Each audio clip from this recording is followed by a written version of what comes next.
Jadi kalau nggak karena ada apa-apa ini, nggak ada apa-apa dunia ini. Jadi karena Nabi Allah Musa melewati mengebelah Sungai Nil, bukan karena apa, karena ada apa-apa, karena dikejar Fir'aun.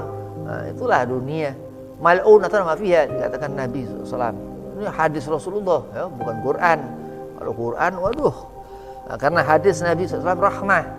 Karena Nabi SAW ini rahmatul alamin, rahmat kepada seluruh alam. Bukan rahmat kepada dunia, bumi, bukan. Alam gaib, jin, alamul malakut, malaikat.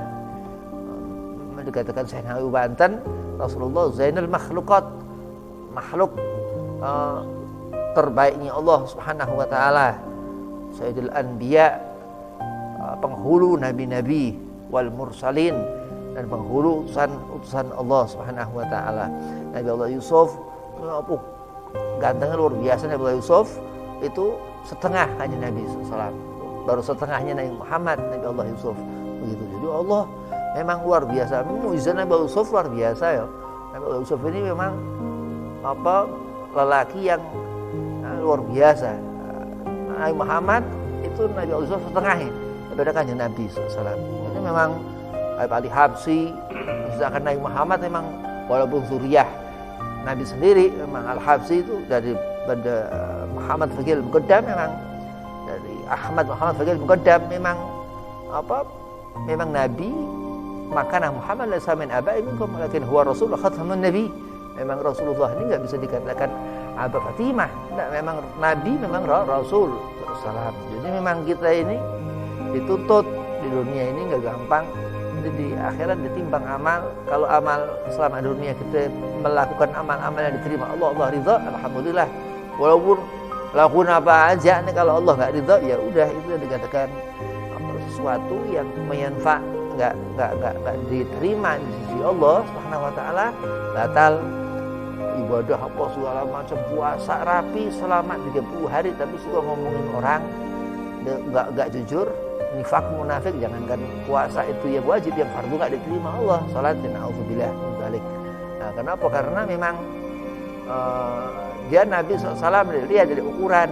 Jadi kalau kita ini kayak gak bisa ngikuti Rasulullah, ini kita bukan umat Nabi, bukan diraguin, emang bukan umat Nabi gitu. Kalau kita gak bisa ngikuti Rasulullah, kita gak bisa senyum, berarti kita punya penyakit yang memang benar-benar kita gak kenali Rasulullah kali begitu.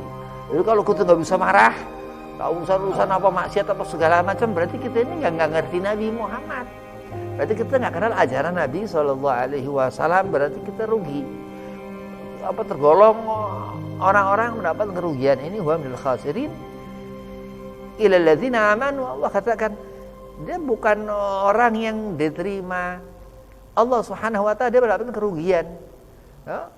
Innal insana lafi khasrin, dia mendapatkan kerugian. Illa alladzina amanu, kecuali orang bawa iman, wa amilus shalihat, dan melakukan amal saleh. Itu amal ditimbang di akhirat, nanti lihat amal. Kalau amal kita nyelamatin sama dunia, berarti pasti insya Allah kita lihat mobil jannah. Amin. Di situ depan pintu ini ada kajian Nabi SAW. Kok bisa begitu? Wallahu a'lam. Begitu dah. Sholat kita, sholat ini mukhal ibadah, dikatakan al-imaduddin, inti ibadah, terus tiang agama. Jadi kalau agama kita nggak benar, tiang bagaimana? Wallahu a'lam. Udah nggak ngerti. Memang dikatakan kita ini hidup, kita mikirkan Allah seperti apa? Wallahu a'lam. Nggak ngerti. Hanya Allah yang ngerti. Kita ini ngikuti Nabi Sallallahu Alaihi Wasallam supaya kita alam, supaya kita ngerti apa yang Allah kehendaki ini. Bagaimana tangan kita ngerti sesuatu, mata kita ngerti apa kita lihat, telinga kita ngerti apa kita dengar. Dan ini Allah berikan apa? Hidayah, itu petunjuk yang nggak ada yang ngerti. Allah alam, ini Allah yang ngerti. Orang ngerti apa segala macam tapi nggak ngerti Allah, nggak ngerti itu dari pemberian Allah, hidayah, huda, petunjuk. Wah, ini dia dalam suatu khayalan lamunan yang enggak menyelamatkan sama sekali. Itu manfaat karena enggak ngerti apa yang dilakukan seorang itu, karena apa dia hidup, dia enggak ngerti. Dia enggak ngerti bahwasanya Allah Subhanahu wa taala yang ngatur. Dia enggak ngerti apa yang diharapkan dia selama dunia itu untuk mendapatkan ridha Allah. Dia enggak paham bahwa dia akan mati, ditentukan Allah umur. Dia nggak paham bahwa akan Nanti suatu saat di akhirat nanti ditimbang amal. Wa man ya'mal mithqala dzarratin syarran yarah. Dia nggak ngerti padahal lakukan amal buruk. Dia nggak ngerti. Orang ini Allah alam, Allah yang ngerti. Jadi kalau kita di dunia ini selalu sering ya, setelah kita sembahyang ini wajib dikerjakan, terus kita banyak kan amal sunnah ini qobliyah ba'diyah, salat zuhur, qobliyah ba'diyahnya, terus salat asar, kedua kata 5 waktu, karena memang itu nggak bisa ditinggal yaitu dihisab ya, 500 tahun pahala tuh sekali meninggalkan sholat ya, terus nggak boleh maksiat, zina apa segala macam, jadi zanin, zina itu jembatan antara dosa kecil dan dosa besar. Imam Al-Hada'atullah Tahir katakan kalau orang dia nggak takut sama Allah yaitu zanin, itu zina.